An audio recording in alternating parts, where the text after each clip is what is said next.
the Ben Ish Chai. And so that's why they printed in all the Svarim, they have his face. How come no one ever says that's beautiful? Wow, look at that face. That just shows Torah, it's beautiful.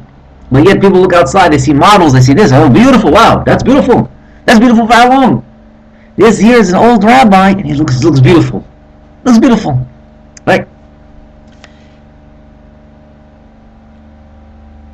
אומנם,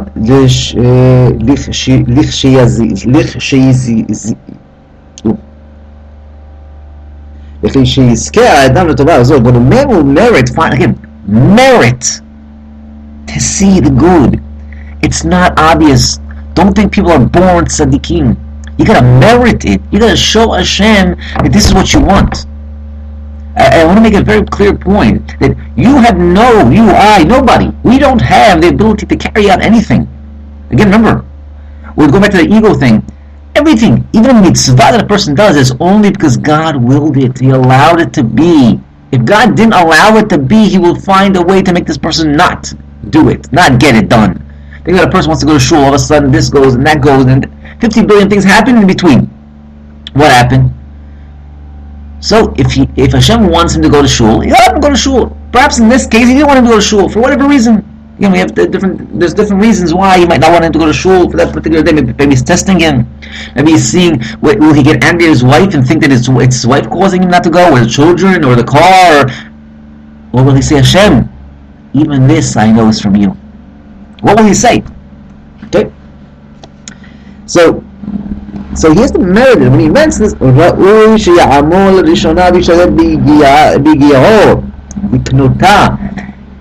the struggle that he's going to be in, which is learning Torah, it's the same lashon, and you're going to struggle in it, because that's the way you're going to internalize it. You're going to read the Ramchal once, and he tells you in the beginning, read it me once, read me twice, read it 3 times, 4 times. Every time you're going to find another new piece, a new iota, a new relationship builder. That's the power of Torah. It's constantly new. B'chol yom mechadesh ma'aseh bereshit. We say in the bracha of the Torah, Baruch atah Hashem, noten ha-Torah. Noten ha-Torah is present tense. Why are you saying present tense? Rabbis teach us. Because every day Hashem is constantly renewing the Torah.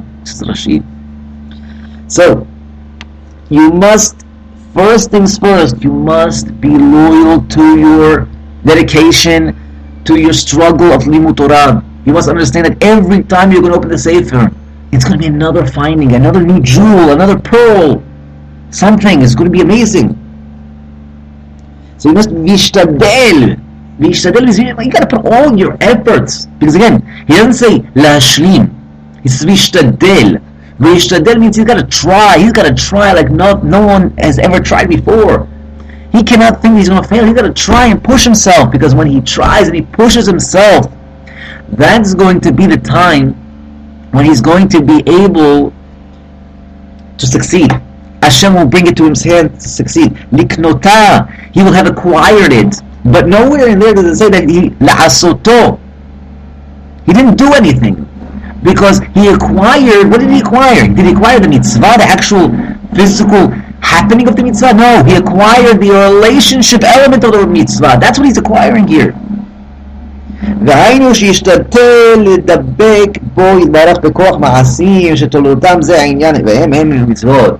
So he's going to use the mitzvot as what? Originally he's going to use them as protocol. He's going to follow the procedure. But eventually he's going to be koine, he's going to be acquiring the inner relationship that is locked within every mitzvah, in every aspect of the mitzvah, within every iota of the halakha that comprises the mitzvah.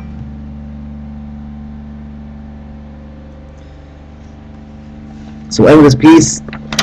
Last paragraph. Finish samo הקדוש ברוך הוא לאדם במקום שרבים בו המרחיקים אותו. Hashem puts the person in a world where there's much that is pulling him away from Torah, pulling him away from mitzvot. Right? Like Rav Levi said, Hashem is not fair. You put Torah in the Sfarim and the what's called in English the Narishkeit, the Timtum, the stupidity as we call it in English. You put that on the big screens out in the world. You put that live. That's unfair. If you would have put Torah out live and put the lewdness into the books, okay, so we can have a half a chance. But Hashem puts in this place that is marchikim. You have to be bedagdeg on that word. He could have used any other word. He could have said that they don't allow him to do it. Marchikim means that they put him farther away. You see, if a person is not progressing towards Hashem, he's progressing away from Hashem. That's the cloud. Don't ever think anything other than that. That's why a person must be constantly involved in connecting to God, constantly involved in Limud Torah. Because if he is not connecting, he is involved in marchikim. And this is the physical world. The physical world is there to get the blind person, to raise the ego, to raise the anger, to raise the self-gratification, and all that. What it does is, again, why is self-gratification so bad? Because it elevates the ego. Me, I want this now. No patience. Give it to me now. And if I cannot get it now, again, everything arrives back to the ego. If you look at the relationships, relationships are built off egoless relationships. Egoless relationships are where people give altruistically. They give because they love the other person. They give without an intent. What have you done for me lately? That's the perfect, beautiful relationship. A relationship that is constantly, what have you done for me lately? Hey, I didn't do that, but you didn't do that for me. That's not going to get too far. That's going to end up on papers, documents, right? So, so the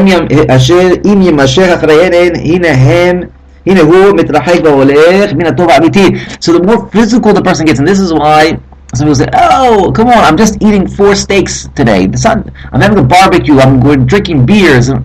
Okay, let's be honest.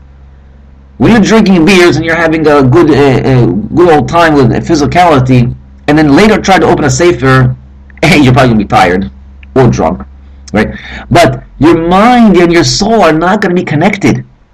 Your soul is always pure, but the mind will have already been diluted and polluted with lewdness and other types of stupidities.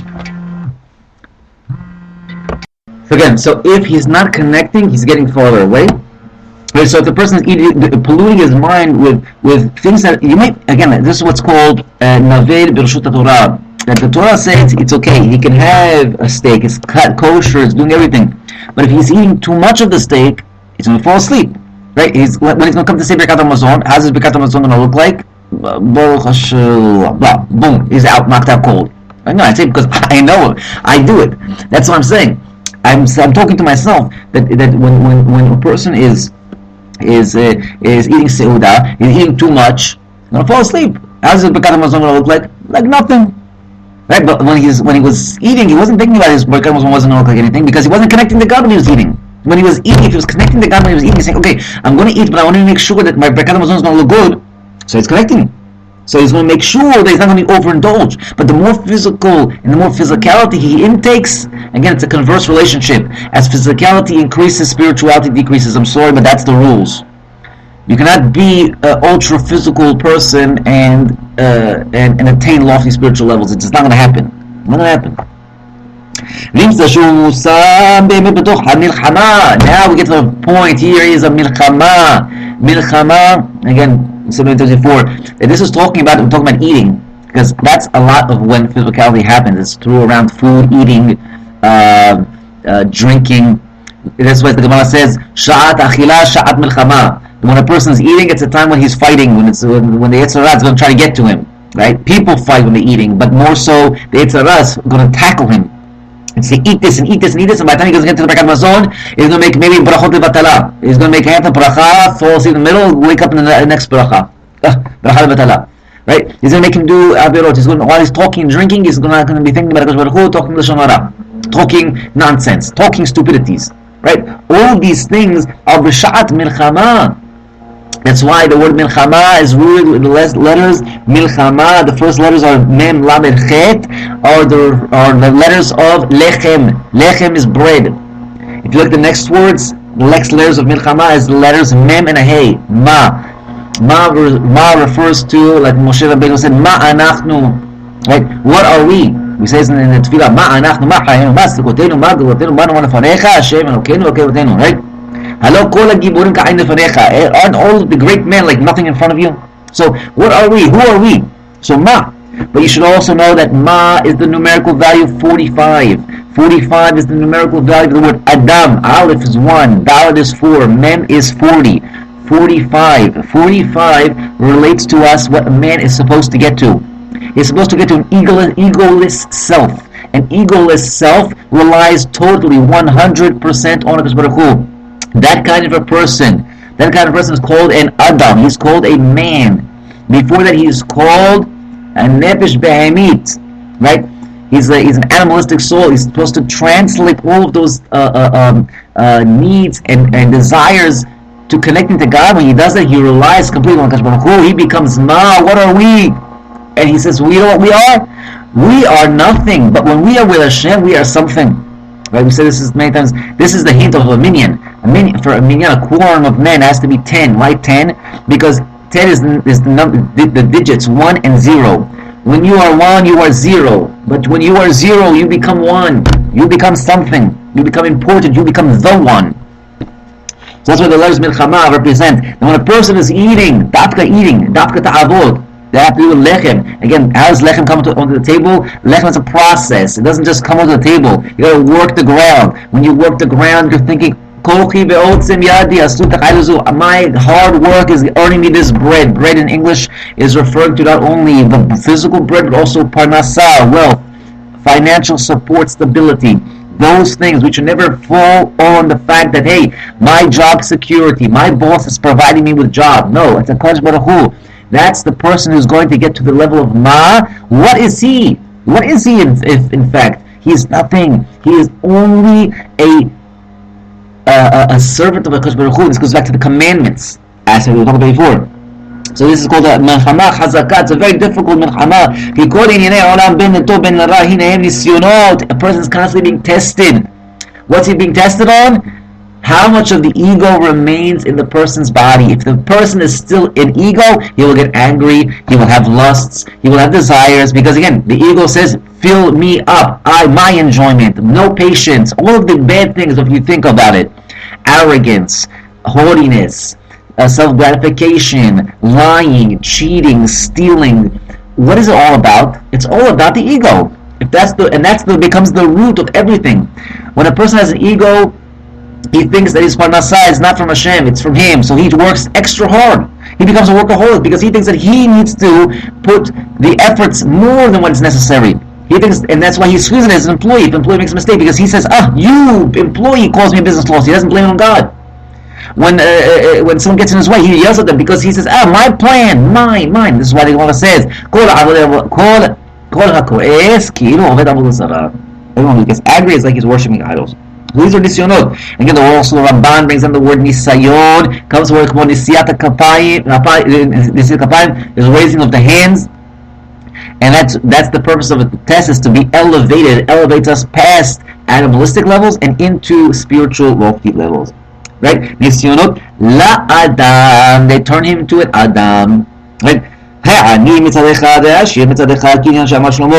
Everyone has their tests. The poor man has his test. A rich person has his test. Lest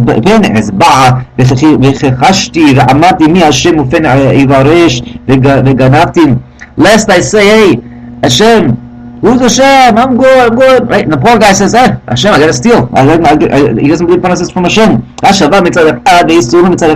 even happy times, you have tests in them. Nisyonot of isurin, of pains, also have tests in them. Right? This is an important part here. We'll get highlighted this. You should know that everything in this world has a front and a back. A front means receiving or experiencing to the full capacity. Achor means that it's something that is beyond you. You can only receive parts of it. That's one explanation. So, for example, when you're in the middle of a test,